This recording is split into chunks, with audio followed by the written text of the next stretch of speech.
Welcome to this week's Debunked. I'm Michael Brooks. Debunked is your weekly guide to the conspiracy theories, rumors, and sometimes truths that lurk in the margins of the internet. On this week's Debunked, was Nancy Reagan a great advocate for those suffering from AIDS in the 1980s?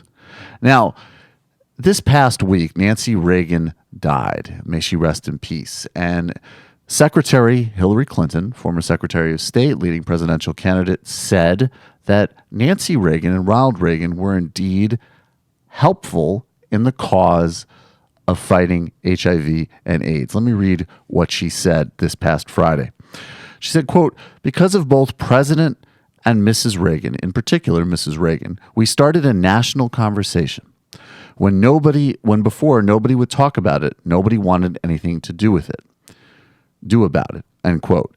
And she went on to describe the quote unquote very effective low-key advocacy and quote unquote something I really appreciated with regards to Nancy Reagan's response to the HIV/AIDS crisis. Now, I don't remember the 1980s. I was alive for part of it, but I was not following politics. I didn't know who Ronald Reagan was.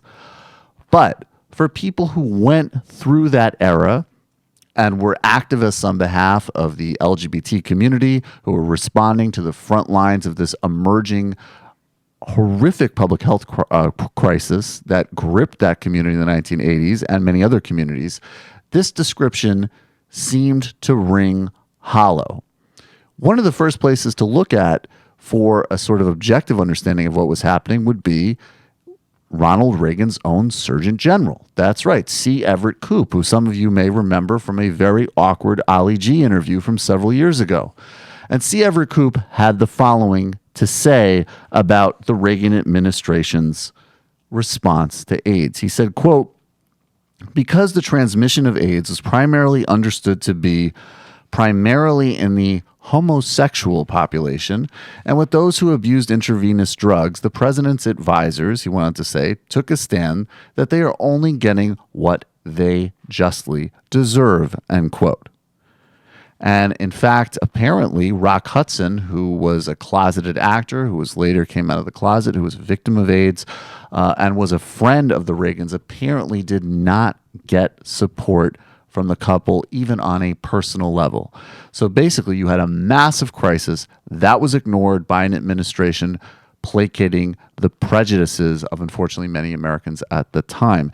Hillary Clinton has since walked those statements back, and some people suggest that within the context of the Reagan administration, Nancy Reagan was more on the side of doing something to respond to the AIDS crisis.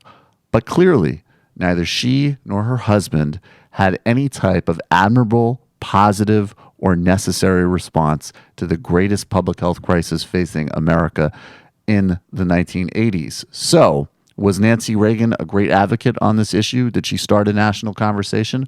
Perhaps by ignoring it, as some people have pointed out, but certainly not by encouraging one. And so that is debunked. And hang on for just a few more seconds.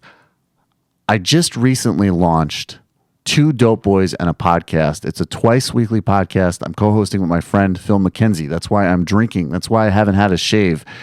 It's a podcast about trends, culture, race. There's all sorts of amazing segments on everything from brand apologies to what's good to what's up. You can find out more if you subscribe to it now at subscribe to, that's the number 2, db.com. Subscribe to db.com or find us at 2, the number 2, Dope Boys and a Podcast in iTunes.